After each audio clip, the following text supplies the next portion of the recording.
कहते हैं कि ऑफिशियली पहला ऐसा केस है जिसकी पुलिस ने जांच की, पुलिस ने इन्वेस्टिगेशन किया। अब सोचिए, एक पुलिस पूरी, और पुलिस का खुद चीफ उस शहर का जो चीफ था, वो एक ऐसे केस की इन्वेस्टिगेशन कर रहा है जिसमें जो सस्पेक्ट है, संदिग्ध है, वो दिखाई नहीं देता, वो एक भूत है। और अब उस भूत के बारे में उसे पता करना है, उस भूत की सच्चाई पता करनी है, उस भूत को सामने लाना है, हो सके तो पकड़ा गया तो उसे सज़ा भी दिलानी है। लेकिन उस पुलिस अफसर को ये भी पता नहीं कि वो भूत मेल है, फीमेल है, उसकी उम्र क्या है, कौन है, कहाँ से आया, क्या नाम है। लेकिन सारी हवाई चीज़ें होते हुए भी पुलिस को इसकी जांच करनी है, और बाकायदा पुलिस रिकॉर्ड में ये दस्तावेज़ है। इस कहानी के बीच में मैं आपको वो दस्तावेज़ भी दिखाऊंगा जो पुलिस की अपनी तरफ से, पुलिस चीफ की स्टेटमेंट है। और बाकायदा उस वक्त कई जर्नलिस्ट से उन्होंने इंटरव्यू में सारी बातें कही, और उस पुलिस वाले ने यह भी कहा कि मैंने जो जो चीज़ें देखी, मुझे यकीन हो गया कि ये किसी इंसान का काम नहीं है, किसी भूत का ही काम है। कहानी स्पेन की है, बहुत ही खूबसूरत देश, और कहानी स्पेन की राजधानी मैड्रिड की है। मैड्रिड फुटबॉल के लिए भी जाना जाता है। स्पेन और मैड्रिड के इतिहास में ऐसा केस इससे न पहले कभी हुआ, न उसके बाद कभी और हुआ। एक भूत का केस जिसकी जांच मैड्रिड पुलिस ने की। कहानी मैड्रिड की 18 साल की एक लड़की की है जिसका नाम है स्टेफिना लजारो। स्टेफिना लजारो मैड्रिड के पास ही एक अपनी फैमिली के साथ एक अपार्टमेंट में रहती थी। उस अपार्टमेंट का नाम था Louis Marianne 8 apartment. Louis Marianne 8 apartment. 18 साल की हो चुकी थी स्टेफिना, और कॉलेज में दाखिला मिल चुका था, कॉलेज जा रही थी। 18 साल तक की उम्र में सब कुछ ठीक ठाक था, लेकिन फिर अचानक कॉलेज जाने के बाद स्टेफिना की जो पूरा बर्ताव है, उसका बिहेवियर है, उसमें अचानक कुछ तब्दीली आती है। घर में स्टेफिना के माँ बाप, एक भाई और एक और बहन थी, तो ये लोग 5 लोग थे। वहाँ पे ज़्यादातर घर लकड़ियों के होते थे, वहीं स्टेफिना रहती थी। सब कुछ एक नॉर्मल लड़की की तरह थी, लेकिन अचानक उसकी बिहेवियर में कुछ चेंजेस आने शुरू हो गए। अब कैसे चेंजेस थे? वो अचानक अपने भाई को देख के गुर्राने लगती, बाकायदा अपने भाई के ऊपर सांप के जैसे, वो जो हरकत होती है, सांप जो हिस आवाज़ निकालता है, उस आवाज़ के साथ अपने भाई के ऊपर अटैक करती। दीवारों को अपने नाखून से नोचने लगती, और लकड़ियों की दीवारें थीं। चीखती, चिल्लाती, गुर्राती, ये सारी चीज़ें करती। अब घर वाले उसके इस बिहेवियर से बड़े परेशान। फिर भी माँ बाप ने उससे बात करने की कोशिश की। बीच बीच में उसे ये दौरा पड़ता, फिर वो ठीक हो जाती, फिर वैसी हो जाती। और इस तमाम चीज़ों की वजह से उसकी जो सेहत थी वो लगातार गिर रही थी।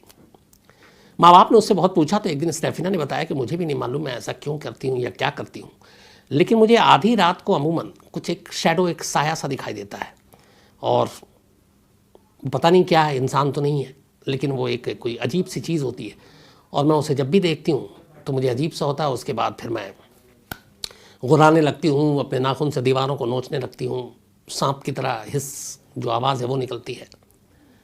माँ बाप बड़े परेशान। फिर उन्होंने पता किया तो पता चला स्टेफिना तंत्र मंत्र की बुक्स बहुत पढ़ती है।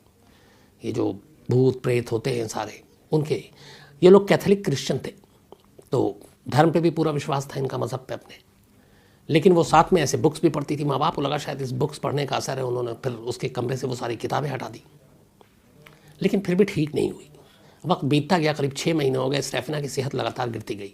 इस दौरान में माँ बाप ने तमाम डॉक्टर को दिखाया, कुछ लोगों ने कहा, कुछ वो फादर के पास भी ले गए जो प्रीस्ट हैं, उन सबको भी दिखाया। हर एक ने कहा कि इसको कुछ नहीं है, ना कोई फिजिकल प्रॉब्लम है, ना मेंटल प्रॉब्लम है, बिल्कुल ठीक है। लेकिन वो उसकी हरकतें, उसका बर्ताव वो बदला नहीं, सेहत लगातार गिर रही थी। माँ बाप को अपनी बच्ची की फिक्र थी।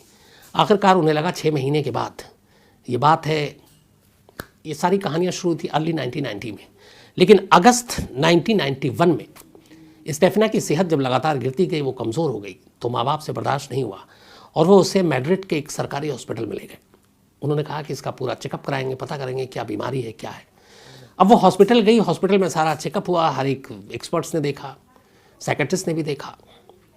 3 वीक तक उसका अस्पताल में इलाज चला, लेकिन कोई बीमारी नहीं निकली। डॉक्टरों ने कहा कि ये बिल्कुल फिट है, मेंटली भी हेल्दी भी है, सब कुछ है, लेकिन सेहत क्यों गिर रही है ये समझ में नहीं आ रहा था। 3 हफ्ते के बाद अचानक एक रोज़ अस्पताल में स्टेफिना की मौत हो जाती है। बिल्कुल नॉर्मल थी, घर वाले भी मिलने आते थे, देखते थे, डेली की तरह उस दिन भी नॉर्मल थी। अगस्त 1991 की बात है ये, एग्जैक्ट डेट याद नहीं है मुझे। तो अचानक उसकी मौत हो गई।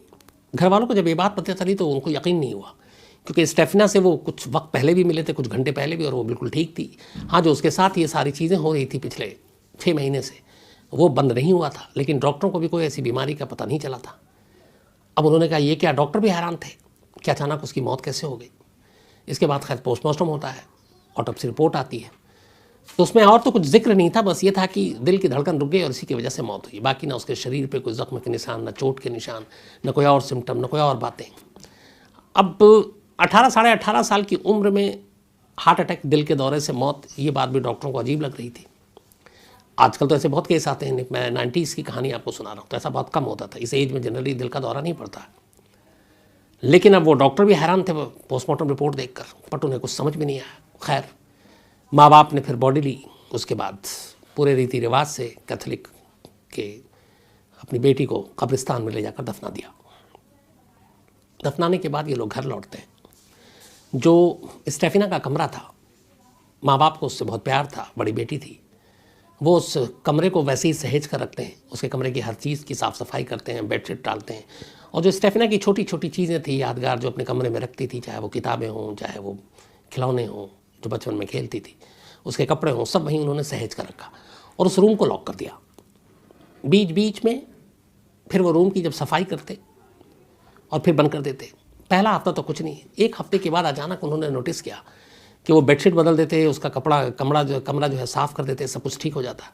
और फिर जब वो दरवाज़ा खोलते तो हैरान हो जाते, बेडशीट फर्श पे पड़ी होती, गद्दे इधर से उधर, किताबें बाकी चीज़ें कमरे में बिखरी पड़ी हुई हैं, दीवार पे जो तस्वीरें हैं वो उल्टी हो गई हैं। पहली बार उन्हें लगा पता नहीं क्या है, कुछ पड़ोसी तंग कर रहा है। खैर, उन्होंने फिर से सब कुछ ठीक किया, दरवाज़ा लॉक कर दिया। 2-4 दिन के बाद फिर कमरे का दरवाज़ा खोला सफाई के लिए, फिर वैसी बेतरतीब चीज़ें, चादर कहीं और है, गद्दे कहीं और है, तकिया कहीं और है, तस्वीरें उल्टी पड़ी हुई हैं। जीसस क्राइस्ट की तस्वीर थी वो भी उल्टी हो गई है। अब उन्हें बड़ा अजीब लगा। इसके बाद एक नई चीज़ शुरू हो गई। स्टेफिना के कमरे से रात को अचानक, ख़ासतौर पर रात को, अजीब अजीब आवाज़ें शुरू आने लगी, और ख़ासतौर पर एक जो थी, मम्मा मम्मा, मतलब वो अपनी माँ को पुकार रही है, और माँ उसकी आवाज़ सुनती, घर वाले भी सुनते, और उस आवाज़ में बड़ा दर्द होता। रात को ये लोग दरवाज़ा खोलकर उसके कमरे में जाते हैं तो वहाँ महसूस करते कि बहुत ठंडी हवा चल रही है, और बाहर जब वो देखते खिड़की से तो कोई हवा नहीं चल रही है। परेशान, फिर उन्होंने देखा कि सारी चीज़ें अस्त व्यस्त हैं। ऐसा कई दिन चला, आवाज़ें आई बड़ी बड़ी। फिर उन्होंने नोटिस किया कि उसके कमरे की जो दीवारें हैं लकड़ी की थी, वो सारी नाखून से खुरची हुई हैं। और जब उससे पहले दौरा पड़ता था और स्टेफना ने ये सब किया था, उसके बाद उन्होंने वो जो वॉल थी लकड़ियों की, ये सारी चीज़ें बदलवा दी थी, लेकिन अब नए निशान नाखून के उन दीवारों पर थे। उन्हें बड़ा अजीब लगा, फिर डर भी लगा कि कुछ है। पहले उन्होंने चेक किया पड़ोसियों, किसी ने तंग तो नहीं कर रहा है, वो सब चीज़ें नहीं थी। फिर उन्होंने क्या किया कि उसके कमरे को लॉक करके और नट बोल्ट लगा दिया, ताकि अब उसमें कोई जा ही नहीं। अगले दिन बहुत तेज़ ठंडी हवा घर के अंदर, और उन्हें आवाज़ें अजीब अजीब सुनाई दी, चीखने की, चिल्लाने की, मम्मा मम्मा। और उसके बाद वो दरवाजे का नट बोल्ट अपने आप खुल गया और पूरा दरवाज़ा खुल गया। घर वालों ने देखा, वो और घबरा गए। इसके बाद परेशान, अब उन्हें ये लगा कि पड़ोसियों को बताएं तो पड़ोसी हंसेंगे, कौन इस बात पर यकीन करेगा कि घर की तस्वीरें उल्टी हो रही हैं, चादर इधर से उधर है, तकिया कहीं और है, दीवार पे नाखून के निशान है ताज़े। बड़ी परेशान, लेकिन फिर लगा कि कुछ पड़ोसियों को इसमें बताना चाहिए। स्टेफिना के माँ बाप ने पड़ोसियों से बात की, उन्होंने हमारे घर में इस तरीके से हो रहा है। कुछ पड़ोसियों ने कहा हमें रात को हमें भी आपके घर से आवाज़ सुनाई देती है। फिर उन्होंने कहा कि ये सारी चीज़ें हैं। कुछ पड़ोसियों ने हिम्मत की, उन्होंने कहा कि चलो। रात को वो गए और विटनेस बने, उन्होंने देखा सब कुछ ठीक है, अचानक ठंडी हवा चलने लगी, आसपास में और कहीं नहीं चल रही है, तस्वीरें उलट रही हैं। ये सारी चीज़ें जब देखी तो पड़ोसी भी घबरा गए, लेकिन अब पड़ोसी विटनेस बन गए थे। अब ये सिलसिला चलता रहा, माँ बाप परेशान। इसी दौरान में एक नई चीज़ हुई। जिस कॉलेज में स्टेफिना पढ़ती थी, उस कॉलेज की 2-3 टीचर स्टेफिना के घर पहुंचे अचानक, और स्टेफिना की मौत को करीब 15 दिन से ज़्यादा का वक्त बीत चुका है। वो स्टेफिना के माँ बाप के पास आते हैं और कहते हैं हमें आपसे कुछ बात करनी है, आपको कुछ बताना है। तो उन्होंने कहा जी बताइए। तो उसने कहा कि ये बात हमें पहले बतानी चाहिए थी, लेकिन हमें नहीं बता पाए, क्योंकि कैसे बताते और आप यकीन करते कि नहीं।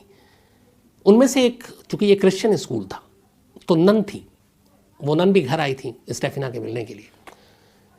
तो उन्होंने कहा कि ये करीब 6-7 महीने पुरानी बात है। अब उन्होंने कहा इतनी पुरानी बात आप क्यों अब बता रहे? तो उन्होंने कहा हमें पता चला अब स्टेफिना की मौत हो गई है, तो वो सारी चीज़ें हम रिकॉल कर रहे हैं, याद कर रहे हैं, तो आपसे शेयर करना चाहते हैं। उसने कहा बताएं। उसने कहा कि स्टेफिना की एक दोस्त थी, उस दोस्त का एक बॉयफ्रेंड था। करीब 7 महीने पहले, मतलब 1990s की बात है, उसके स्टेफिना के दोस्त के बॉयफ्रेंड का एक बाइक एक्सीडेंट में उसकी मौत हो गई। और इससे स्टेफिना की वो दोस्त बड़े सदमे में चली गई, क्योंकि उसके बॉयफ्रेंड की मौत हो गई थी और स्टेफिना अपनी उस दोस्त के बड़े करीब थी।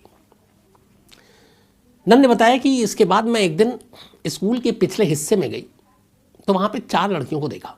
उनमें एक स्टेफिना थी, एक उसकी वही दोस्त थी जिसके बॉयफ्रेंड की रोड एक्सीडेंट में डेथ हुई थी, और 2 उसकी और क्लासमेट थी। तो हमने देखा कि ये चारों एक लकड़ी का बोर्ड, कैरम जैसा, उसके ऊपर एक शीशे का ग्लास रखी हुई है, और उस ग्लास को उन्होंने उल्टा रखा हुआ है और गिलास खाली है, और ये चारों उस बोर्ड के 4 तरफ खड़ी हुई हैं, चारों दिशाओं में, और इनमें से एक एक करके उस गिलास के बेस पे जो उल्टा रखा हुआ है वो उंगलियां लगाती थी। फिर एक लगाती, फिर दूसरी लगाती। बोली कि एक दिन मैं पीछे की तरफ गई और मैंने देखा, तो बोली जब मैंने देखा स्टेफिना को, जब उसकी बारी आई और मैं दूर से देख रही कि कर क्या रही, मैं पहले समझने की कोशिश कर रही थी। बोली स्टेफिना ने जब गिलास के नीचे उंगली लगाई तो मैंने अपनी आंखों से उस गिलास को उस बोर्ड के ऊपर उड़ते हुए देखा। मेरे लिए बड़ी अजीब थी। फिर मैं घबरा भी गई। मैं आई, मैंने उनको चारों को डांटा कि ये तुम लोग क्लास छोड़ के यहाँ क्या कर रहे हो, और फिर गुस्से में मैंने उस बोर्ड के 2 टुकड़े कर दिए लकड़ी के, जिस पे उन्होंने ग्लास रखा था, डर के मारे, और उस लकड़ी के टुकड़ों को फेंक दिया। और अचानक मैंने देखा कि जैसे ही मैंने 2 टुकड़े किए बोर्ड के, वो गिलास हवा में था और हवा में गिलास घूम रहा है, और मेरे लिए ये बड़ी अचंभित बात थी। मैं सोच भी नहीं सकती कि ऐसा हो सकता है। फिर मैंने उन चारों से बात की तो उन्होंने बताया स्टेफिना तंत्र मंत्र की किताबें पढ़ा करती थी, उसे भूत से बातें करने का शौक था। उसने कहा, उसने अपने दोस्तों को भी सारे जिक्र किया। जो स्टेफिना की दोस्त थी जिसके बॉयफ्रेंड की डेथ हो गई थी, उससे भी उसने बात की। उसने कहा मैंने कई किताबें पढ़ी और ये मुमकिन है भूत से बात करना, जो लोग मर गए हैं उनके बारे में बात करना, और उनके कैसे हैं वो उस दुनिया में, कैसे रहते हैं, क्या खाते हैं, क्या पीते हैं, तो ये सारी जानकारी उन्हें भूत से मिलती है। तो उसने कहा तुम्हारे बॉयफ्रेंड के से भी हम बात करेंगे किसी सोर्स के ज़रिए, और पता करेंगे कि वो कैसा है, कहाँ है। तो इसी के लिए ये सारी चीज़ें कर रही थी, वो ग्लास और ये, ताकि भूत से बात कर सके। बोले कि जब ये सारी चीज़ें हुई, उसके बाद अचानक हम लोगों ने देखा, वहीं पे खड़े होकर बात कर रहे थे, बोर्ड के 2 टुकड़े हो चुके थे, एक सफ़ेद धुएं की लेयर आई, और हम, उसने बोला कि मैं और मेरी एक और टीचर खड़ी हुई थी, और ये 4 बच्चियाँ थीं स्टेफिना समेत। एक धुएं का गुबार सा आया, और वो गुबार एकदम ऐसा लगा कि जैसा निशाना लेकर आया हो। हम 6 लोग खड़े थे, लेकिन वो धुएं का गुबार सीधे स्टेफिना के पास गया और उसकी नाक से होते हुए उसके अंदर चला गया, और फिर धुएं का गुबार गायब। बोली सब देख के हम घबरा गए, इनको डांटा और बोला आज के बाद इधर नहीं आओगे, और हम लोग चले गए। अब जब ये कहानी घर वालों को पता चली तो उन्हें लगा कि ये सारी चीज़ें जो तारीख़ बताई उन्होंने, ये उसी वक्त से है जब से स्टेफिना के बिहेवियर में एक बर्ताव आना शुरू हुआ था, जब उसने गुर्राना शुरू किया, जब वो सांप की तरह आवाज़ निकालती, अपने छोटे भाई पे हमला करती। जब ये सारी चीज़ें सुनी तब घर वालों को फिर अजीब लगा। उसके बाद वो और घबरा गए। लेकिन पड़ोसी भी अब इस बात के विटनेस थे कि इस घर में कुछ ऐसी आवाज़ें आती हैं। खैर स्कूल की वो सारी नन और वो लोग बता कर ये चली गई। इसके बाद क्यूरियोसिटी में कि अभी भी शायद स्टेमिना यहाँ है, क्योंकि वो दूसरे भूत से बात करना चाहती थी, अब खुद शायद भूत बनकर यहीं रह रही है, मम्मा मम्मा भी कर रही है, ठंडी हवाओं के ज़रिए शायद वो घर में घूम रही है। उन्होंने फिर से उसके दरवाजे को खोला।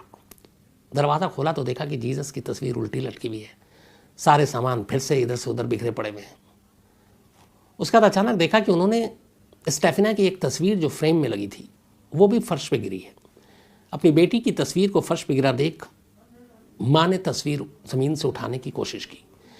अभी फ्रेम को हाथ ही लगाया था कि पता नहीं क्या हुआ, उन्होंने थोड़ा सा उठाया और फिर वापस फ्रेम ज़मीन पर फेंक दिया। कुछ अजीब सी चीज़ हुई उनके साथ। स्टेफिना के पिता वहाँ बराबर में खड़े थे। उन्होंने देखा कि उनकी वाइफ अपनी बेटी की ही फ्रेम, जो तस्वीर है जिससे इतना प्यार करती है, वो वापस ज़मीन पर फेंक रही। उन्हें अच्छा नहीं लगा। उन्होंने उस फ्रेम को उठा लिया। जैसे ही उठाया, अब दोनों स्टेफिना का चेहरा उनके सामने था। फ्रेम लकड़ी का था, साथ में शीशा और तस्वीरें जो आमतौर पर फ्रेम होता है। फिर उन्होंने जो मंजर देखा वो ये था कि उस फ्रेम के अंदर स्टेफिना के चेहरा अचानक जलने लगा और आग सिर्फ चेहरे पर थी। न फ्रेम पे कहीं आग है, न लकड़ी पे है, न और कहीं नीचे, न उस चेहरे के नीचे की जो तस्वीर है उस पर, सिर्फ आग चेहरे के ऊपर, और चेहरा धू धू कर जलने लगा। स्टेफिना के बाप ने भी घबरा कर वो फिर नीचे फेंक दिया। उसके बाद ये लोग बाहर आया, अचानक तेज़ तेज़ आवाज़ आने लगी। रात किसी तरह काटी। अगले दिन इन्होंने फिर प्लम्बर को बुलाया और हेवी सोफ़ा सेट और बाकी फर्नीचर, उस कमरे के दरवाजे को नट बोल्ट से बंद कर दिया, एक तरह से पूरा लॉक कर दिया, और उस दरवाजे के बाहर बड़े बड़े सोफ़ा सेट और ये लगा दिया ताकि ये दरवाज़ा खुले नहीं कभी। और उसके बाद चले गए। रात हुई। अचानक घर में बहुत तेज़ उस दिन आवाज़ आई। ऐसा लगा कोई चीख रहा, उस कमरे से बाहर आना चाहता है। थोड़ी देर के बाद कमरे का नट बोल्ट दरवाजे का अपने आप खुला, सोफ़ा कहीं और फेंका गया, दरवाज़ा खुल चुका था। परेशान किसी तरह रात काटी। अगले दिन ये लोग अब सोच रहे हैं क्या करना है, घर छोड़ देना, कहीं और चले जाएं। फिर उन्होंने तय किया कि शायद हम छोड़ देंगे। लेकिन फिर अगली रात आई। अगली रात पहला मामला ऐसा था जो अब तक घर में आवाज़ें आ रही थीं, तरह तरह की चीज़ें हो रही थीं, लेकिन जो चीज़ उस रात हुई उससे पहले कभी नहीं हुई। उस रात अचानक स्टेफिना की माँ को लगा, वो सो रही थी, वही रात का करीब 12 बजे के आसपास था, कि उनके सीने पे कोई चढ़ा हुआ है और दोनों हाथों से उनका गला घोट रहा है। ये स्टेफिना की माँ को लगा। पहले उन्होंने हाथ हटाने की कोशिश की, कोई दिखाई नहीं दे रहा, लेकिन लगा कोई वजनी चीज़ है और गला घोट रहा है। उन्होंने काफ़ी ट्राई किया, नहीं हुआ। तब तक पति को भी लग गया कि ये परेशान है और कुछ कह रही है। फिर किसी तरीके से बड़ी मुश्किल से वो हाथ को अपने गले से हटाया और ऐसा लगा था कि सामने वाला कोई गला घोट रहा है, लेकिन वो इतनी घबरा गई कि पहली बार इस पूरे इंसिडेंट में, जब से एबनॉर्मल बिहेवियर से लेकर हॉस्पिटल या फिर स्टेफिना की मौत, घर में ये सारी चीज़ें, अभी तक उन्होंने कभी पुलिस को कॉल नहीं किया था। लेकिन उस रात पहली बार 2:40 पर स्टेफिना की मां पुलिस को कॉल करती हैं। कॉल के बाद फौरन अगले 10 मिनट में पुलिस की टीम स्टेफिना के घर पे पहुंचती है। और जो पुलिस टीम पहुंची उसमें चीफ इंस्पेक्टर नेशनल पुलिस के जो थे मिस्टर जोस पेड्रो, इसके अलावा उनके साथ उनके सहयोगी अफसर जो थे मिस्टर नेग्री, और 3 और, कुल 5 पुलिस वाले। रात 2:40 था, 3 के आसपास करीब ये लोग घर पहुंचे स्टेफिना के। देखा तो बदहवास परेशान स्टेफिना के माँ बाप, भाई और बहन। उन्होंने पूछा क्या हुआ। उन्होंने कहा इस तरीके से किसी ने गला घोटने की कोशिश की। फिर पुलिस वाले को अंदर जाके लगा कि ये क्या, घर के बाहर बिल्कुल नॉर्मल, अंदर ठंडी सी हवाएं चल रही है और कुछ अजीब अजीब आवाज़ें आ रही हैं। तो उसने पूछा कि और कौन है घर में। पुलिस वाले उन्होंने कहा कोई नहीं, यही आवाज़ें हम महीनों से सुन रहे हैं।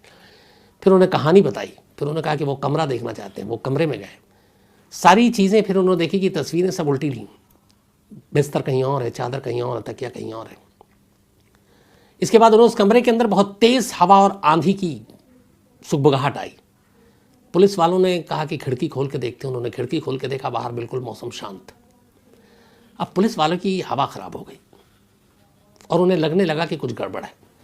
अब वो भी क्या करें। उन्हें एक अनजाना रहस्यमयी, मतलब क्रिमिनल कहें या क्या कहें, जो दिखाई नहीं दे रहा उसको कैसे पकड़ें, घर वालों को कैसे सांत्वना दें। तो पुलिस वालों ने जो भी उस वक्त किया, उस रात समझा बुझा कर, तब तक सुबह हो ही गई थी, वो चले गए। बट उनके दिमाग में ये बात घूमती रही। अगले दिन उन्होंने इन्वेस्टिगेशन के नाम पे फिर से उस घर का रुख किया। वहाँ गए तो उन्होंने डिटेल में कहानी पूछी। रात का वक्त था और उन घर वालों ने कहा कि जो भी होता है यहाँ रात को होता है। तो उन्होंने कहा ठीक है, हम रात को इस बार खुद विटनेस बनेंगे। पुलिस वाले रुक गए, 5। रुकने के बाद अब उन्होंने कहानी सुनी, सारी कहानी समझ में आ गई। फिर उन्होंने कहा कि स्टेफिना के फादर ने कहा कि जो उनका छोटा बेटा है, अक्सर कई बार ऐसा होता है कि उस कमरे में, जिस कमरे में वो सोता है, 2 बेड, एक उसकी बहन के, एक उसके। बोले मैं अगर उसको राइट बेड पे सुलाता हूँ तो हवा में उछल कर, जैसे फुटबॉल है, वो लेफ्ट बेड पे चला जाता है और वहाँ से फिर राइट पे आ जाता है। कोई ऐसा लगता है कि उसको उठा के फुटबॉल की तरह इधर से उधर घुमा रहा है। पुलिस वालों ने कहा क्या मजाक है। बोला आप चलिए। अब पुलिस की टीम, स्टेफिना के फादर, ये सब उस कमरे में पहुँचे। उनका बेटा छोटा एक बेड पे है। थोड़ी देर के बाद पुलिस वालों की आंखों के सामने हवा में उछलता है फुटबॉल की तरह वो बच्चा, और दूसरे बेड पर, फिर वहाँ से इस बेड पर। उनके सामने फिर जीसस की तस्वीर सीधी थी उल्टी हो जाती है, सारी चीज़ें बिखर जाती हैं और एक शोर, एक चीख सुनाई देती है। पहली बार पुलिस वालों को एहसास होता है कि इस घर में कुछ अजीब सी चीज़ें हैं। उसके बाद वो बाहर निकलते हैं, जाकर थाने में पूरी केस की रिपोर्ट दाखिल करते हैं और जो जो उन्होंने विटनेस देखा, उन्होंने कहा कि मैंने खुद देखा। उनके सामने फिर से उस दरवाजे की नट बोल्ट लगाया जाता है, कुंडी लगाई जाती है और उनके सामने वो दरवाज़ा अपने आप खुल जाता है, नट बोल्ट उड़ जाता है। उन्होंने कहा कि मैंने अपनी आंखों से देखा और चेक किया, अननेचुरल तरीके से दरवाज़ा खुले। ये सब रिपोर्ट में है पुलिस के और आंखों के हमारे सामने। तेज़ हवाएं चल रही है, ठंडी हवाएं चल रही है, आंधी की आवाज़ आ रही है, शोर सुनाई दे रहा है, बाहर सब कुछ शांत है। पुलिस वालों ने ये सारी चीज़ें रिपोर्ट लिखी। ये खबर उस वक्त मीडिया में आई, मीडिया ने पुलिस वालों का इन सब का इंटरव्यू लिया, इन्होंने सारी कहानियाँ बताई जो इन्होंने देखी थी और इसके बाद फिर जांच की। पहले अब भूत प्रेत पे तो यकीन कर नहीं सकते, किसी दुश्मन का तो हाथ नहीं है, कोई ऐसा तो नहीं जो इनसे घर खाली कराना चाहता है या कोई और बात। पूरी इन्वेस्टिगेशन की कई महीने, मतलब महीने नहीं, लगभग हम 20 से 30 दिन के करीब अंदर, पर उन्हें ऐसी कोई भी सस्पेक्टेड चीज़ नहीं मिली। उस घर के अंदर जाती उनकी फीलिंग अंदर अलग हो जाती थी, बदल जाती थी, ऐसा लगता था यहाँ कुछ है। लास्ट में पुलिस को भी कुछ मिला नहीं, पुलिस चीफ को भी कुछ मिला नहीं। उन्होंने एक मशवरा दिया स्टेफिना के घर वालों को। मशवरा ये था कि आप ये घर छोड़ दीजिए, शायद कुछ बदल जाए। स्टेफिना के माँ बाप पहले ही इतने परेशान हो चुके थे कि वो घर छोड़ने का सोच रहे थे और आखिरकार उन्होंने ये फैसला किया और इस लुइस हैरियन 8 अपार्टमेंट को खाली कर दिया।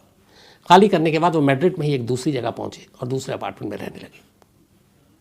91 की बात थी, आज करीब 30-32 साल हो गए। दोबारा कभी उनके घर में इस तरह की कोई चीज़ नहीं हुई। जो भी पैरानॉर्मल एक्टिविटीज़ थी वो उस घर को खाली करते ही बंद हो गई। इसके बारे में स्पेनिश पुलिस, मैड्रिड पुलिस ने डिटेल में अपनी रिपोर्ट तैयार की। उस रिपोर्ट के कुछ अंश आपको इस कहानी में मैं दिखाऊंगा भी। लेकिन स्पेन के इतिहास में इस कहानी को आज भी लोग याद करते हैं और इससे बड़ा कोई इंसिडेंट वहाँ हुआ नहीं, जो कानून का एक दस्तावेज़ है जिस पे पुलिस ने जांच की।